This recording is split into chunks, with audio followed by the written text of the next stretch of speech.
Jalousie au travail. 7 indices pour savoir si un collègue ou une collègue est jalouse de vous. Bonjour à tous et bienvenue sur cette nouvelle vidéo. Je m'appelle Soraya, je suis coach professionnel certifié. Ma spécialité est le coaching de vie en estime de soi. Je vous accompagne à travers les piliers de l'estime de soi pour vous épanouir pleinement et aller au-delà de vos limites.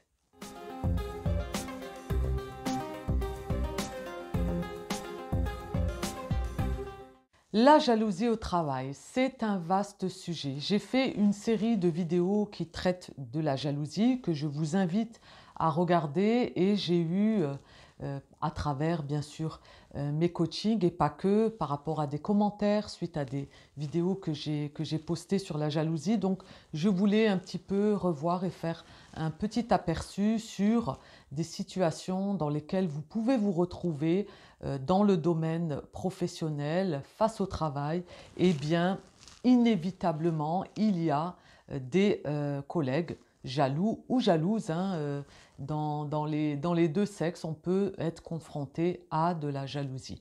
Avant de commencer cette vidéo, je vous invite à vous abonner à cette chaîne juste en dessous, à mettre un petit pouce bleu, un petit like et de la partager. Je vous invite également à cliquer sur le lien juste en dessous de la description pour répondre au bilan et recevoir en cadeau. Alors là, c'est une offre sur le mois de janvier.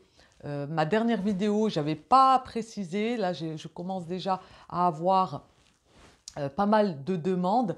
Donc, l'offre d'une séance totalement gratuite, c'est pour les premières personnes. Parce que sinon, vous comprenez bien qu'à côté de mon activité de coach, c'est ingérable. Donc là, j'offre une séance de coaching d'1 heure, voire 1 heure et demie, en tout cas pour soulever une problématique, et vous verrez que à travers le coaching, c'est très efficace.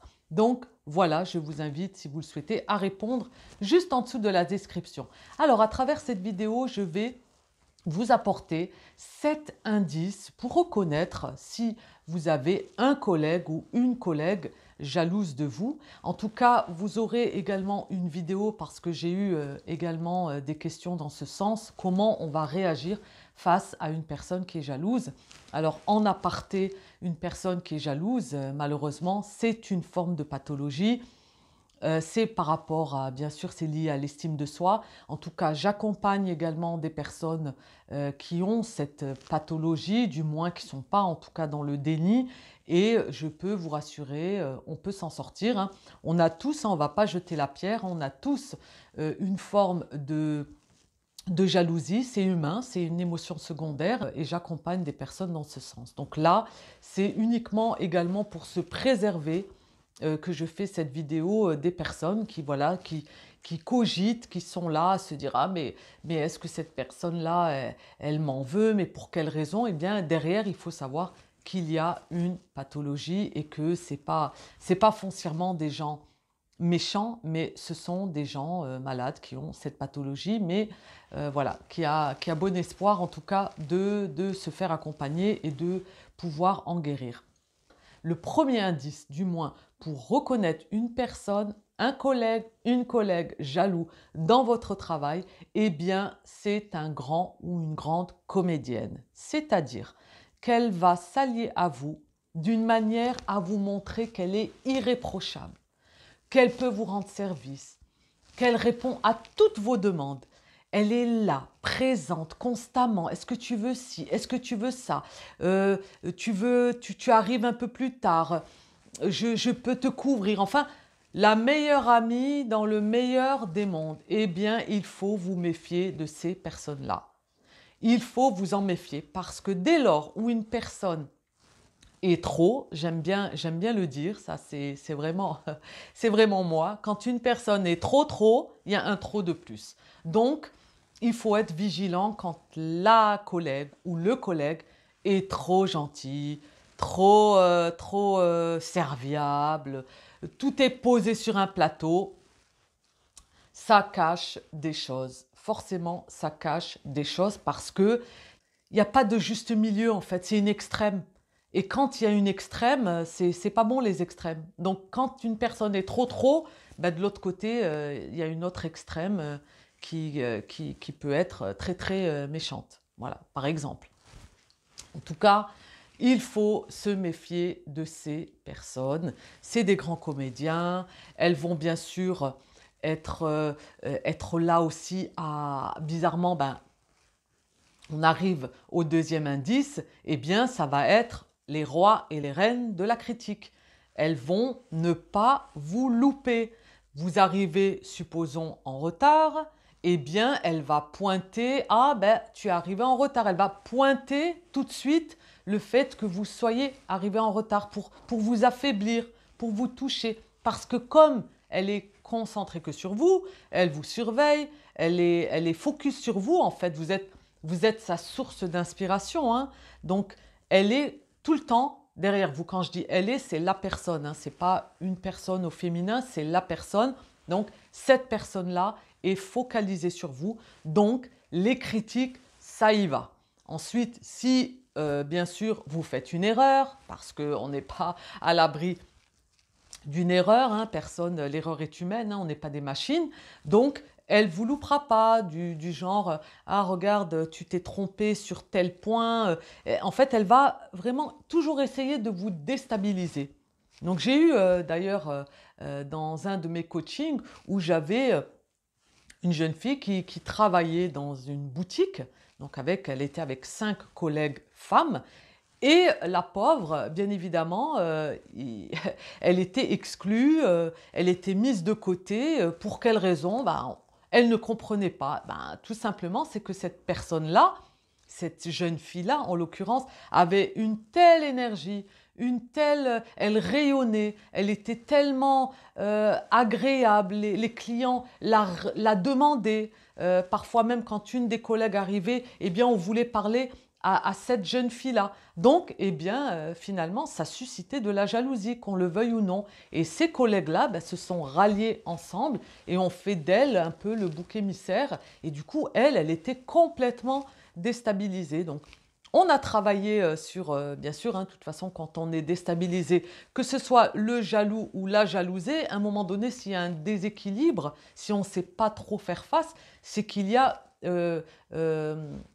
l'estime de soi qui n'est pas travaillée en profondeur, qui n'est pas comblée. Une fois qu'on comprend ces mécanismes et qu'on apprend à se connaître, eh bien on fait face, on affronte et on est là et on est présent et on ne se laisse plus abattre. Vous voyez, c'est dans l'estime de soi par rapport à un exemple que j'ai accompagné pour une coachée. Donc, du troisième indice, ça va être la comparaison. Eh ben, ça c'est, on va dire, monnaie courante, hein. Une personne jalouse, dans le milieu professionnel, elle se compare systématiquement. Donc la comparaison, elle veut toujours faire mieux que vous, elle va essayer elle va faire en sorte, essayer de vous écraser. Supposons, voilà un exemple, vous êtes à l'origine d'une organisation, vous allez vous mettre en avant, vous avancez des points, vous êtes dans une réunion. Et en fait, le fait que vous prenez la parole, que vous êtes dans une dynamique, vous allez avoir des échanges avec votre manager, avec vos collègues, cette personne-là, vu qu'elle elle se compare à vous, elle va tout de suite surenchérir derrière vous. Vous allez terminer, elle va tout de suite rebondir à dire un mot ou autre. Pourquoi? Pour attirer l'attention vers elle. Parce qu'elle ne supporte pas que vous soyez mis en avant, que vous êtes dans la lumière. Donc, elle veut toujours essayer de mettre un petit peu, de baisser le rideau sur vous, de mettre un voile, de ne plus vous entendre parce que ça l'insupporte. Vous voyez? Donc, elle va toujours essayer d'être, elle, en avant. À la pause déjeuner, par exemple, et vous avez une collègue qui est foncièrement jaloux ou jalouse de vous. Eh bien, à la pause déjeuner, vous allez avancer un lieu. Par exemple, ce week-end, je suis allée visiter un musée. Il est extraordinaire. Vous commencez à échanger avec vos collègues. Tout le monde est là. Ah oui, ah bon, c'est où, c'est comment, c'est pourquoi. Et cette personne qui est jalouse, qu'est-ce qu'elle va faire? Elle va venir et surenchérir encore. à dire: «Ah mais il y a tel autre musée, je ne sais pas moi, le musée du Louvre. Eh bien moi j'ai vu par contre ce tableau, il était très beau, il y avait autour, c'est impressionniste, c'était pas du contemporain». Enfin, elle va étaler sa science et de manière à vous effacer.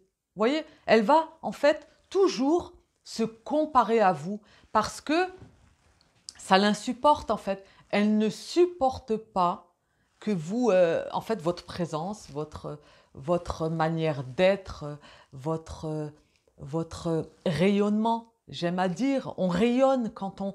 En fait, quand on est jalousé, il faut savoir et il faut le comprendre, c'est qu'il y a une raison. Quand quelqu'un vous jalouse, il faut vraiment ne pas le prendre dans un sens négatif. Bien au contraire, c'est de se dire, mais si on me jalouse, c'est qu'il y a une bonne raison.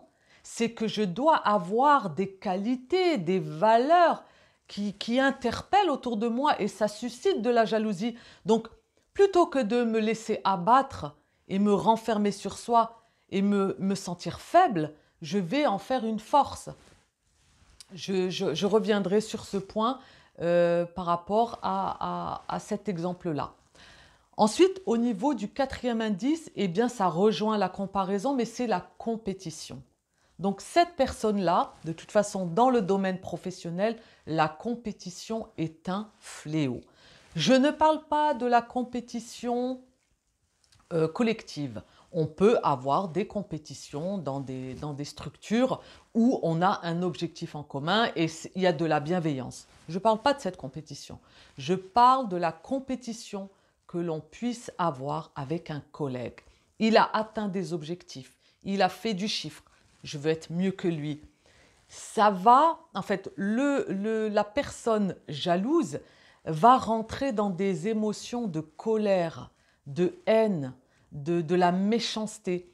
Ça va être insupportable pour cette personne de vous voir, vous, en train d'avancer, d'avoir des chiffres, de briller en fait. Vous êtes là, vous faites votre travail avec amour, avec passion, vous êtes vous-même. Et cette personne qui est jalouse, eh bien, elle rentre dans une compétition, elle peut ne pas endormir de la nuit, elle pense à vous, elle est là à se dire mais qu'est-ce qu'elle va faire, ou qu'est-ce qu'il va faire, qu'est-ce qu'il va mettre en place, mais pourquoi je n'y arrive pas, pourquoi je ne suis pas comme elle. Et bien sûr, le jaloux se dénigre, hein, parce qu'il y a un manque d'estime, hein, forcément, hein, il est pas du tout en confiance, puisque la jalousie, c'est une projection que nous avons sur l'autre. Nous voulons être l'autre. Et comme nous ne pouvons pas être l'autre, eh bien, on va le jalouser. Voyez? Donc, c'est subtil, mais quand on commence à le comprendre, quand on commence à travailler dessus, je peux vous dire qu'une personne qui est jalouse, eh bien, elle va un petit peu atténuer. Après, je ne parle pas de jalousie.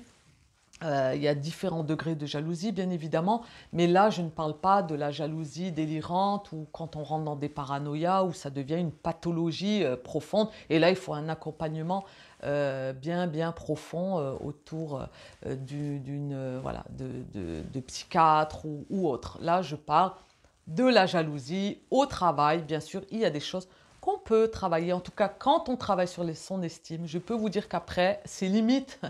J'aime bien dire à mes coachés, nous devenons indestructibles. Donc, cette personne-là, elle est en compétition, elle s'acharne en fait, vous êtes sa source d'inspiration. Donc, si vous voulez, sans vous, c'est un peu, vous êtes son idéal, hein, faut bien le comprendre. Elle est focus sur vous. En même temps, vous voyez, c'est un peu malsain, mais en même temps, ça le motive parce qu'à travers vous, il y a cette jalousie. C'est malsain, hein, on est bien d'accord, mais cette jalousie-là, eh ben, je veux faire mieux. Vous êtes son moteur, en fait. Mais elle ne voudra pas le reconnaître parce qu'il y a tellement un manque d'estime que plutôt que de le renverser, de se dire, bon, je suis en compétition, c'est super, c'est une compétition positive, je vais m'inspirer d'elle pour avancer, pour me motiver sans la jalouser, mais on ne fait pas la part des choses. Vous voyez, c'est ça. Mais on pourrait, par exemple, inverser et se comparer à la personne, être en compétition, mais dans de la compétition positive. C'est-à-dire que elle est comme ça, je vais me motiver, je vais faire mieux en challengeant, mais pas en la jalousant. Vous voyez, si j'arrive à me faire comprendre, c'est ça. En fait, c'est un levier qu'il faut renverser pour en faire du positif, en fait, de ce levier-là, de ne pas en faire une faiblesse. Quand elle est en compétition avec vous, cette personne-là, vous voyez, c'est dans les deux sens. Quand le jaloux est en compétition, il faudrait que ce jaloux-là se sert plutôt de cela pour un levier, vous êtes sa source d'inspiration. Elle ne doit pas vous jalouser dans le sens négatif, mais plutôt de renverser, de se dire « Ah, mais si elle y arrive, moi aussi je peux y arriver », mais vous voyez, dans cette dynamique-là positive. Ensuite, au niveau du 5e indice, eh bien, c'est un classique. Je ne pense pas vous apprendre grand-chose, mais je tenais à le mettre bien sûr en indice. Si des fois, vous savez, l'imitation, parfois, on ne fait pas trop attention. Alors, l'imitation, dans tout, ça peut être dans votre façon de vous habiller, votre tenue vestimentaire. Ça peut être dans votre façon de vous coiffer. Ça peut être dans votre façon de parler. Oui, vous m'entendez bien, de parler, la manière de parler, vos rires. On peut même imiter vos rires. Soyez attentifs à ces personnes autour de vous, à cette collègue ou ce collègue. Vous remarquerez des choses parfois qu'on ne voit pas parce qu'on n'y prête pas attention. Mais j'ai eu dans mon passé, quand j'étais salariée, j'avais une collègue qui était focus sur moi par rapport à la jalousie. Et je peux vous dire que même les rires, elle ne riait pas. C'était une fille qui était, enfin c'était une jeune fille, une collègue qui était assez un côté rigide, très fermée sur elle. Et en fait, les rires, alors qu'elle ne riait jamais, alors elle était parfois même avec un client, je l'entendais rire aux éclats parce que moi j'avais tendance à rire avec des clients, mais voilà, c'est ma nature, j'aime bien rire.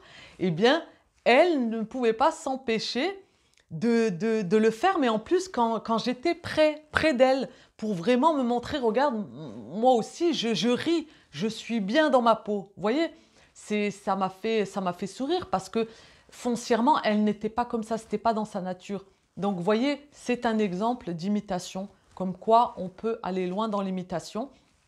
Ensuite, ça va être également au niveau de la posture, la façon dont vous allez vous tenir, la façon dont même votre gestuelle, on peut vous imiter par rapport à cela.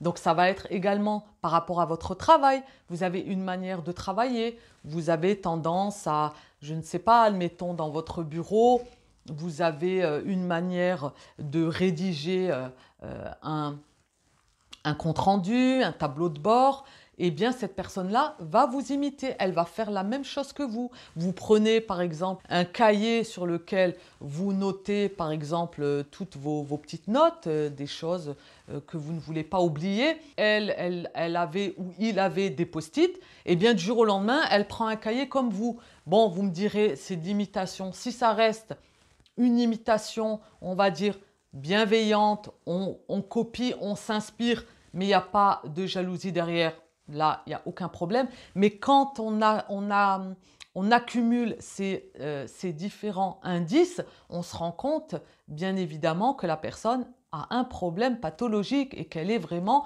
foncièrement jalouse de vous. Donc, il faut faire très attention, être vigilant aux personnes qui vous entourent sur votre lieu de travail. Ensuite, au niveau du 6e indice, eh bien, c'est que cette personne ne partage pas vos réussites. Bien sûr, ce n'est pas possible pour elle.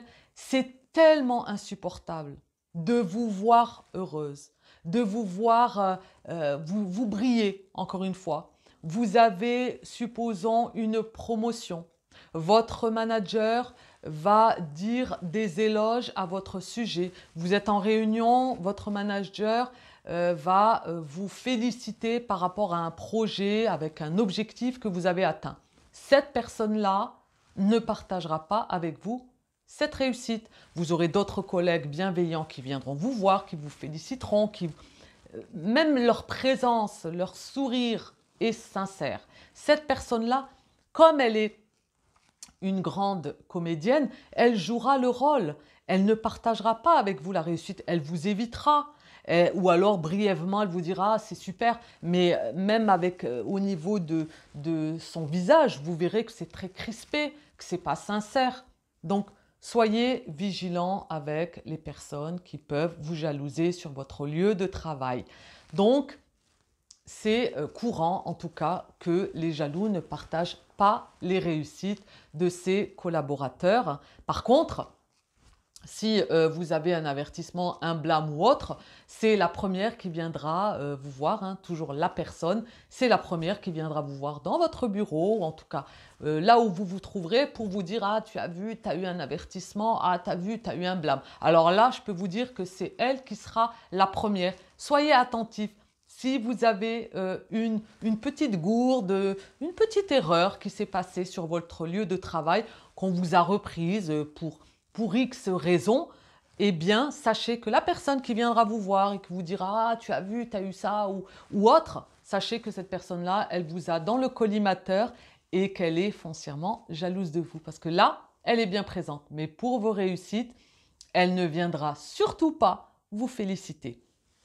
Et enfin, le 7e indice, eh bien, c'est l'absence. Et oui, la personne jalouse, le collègue ou la collègue qui est jalouse de vous, elle ne viendra pas lorsque vous allez célébrer quelque chose.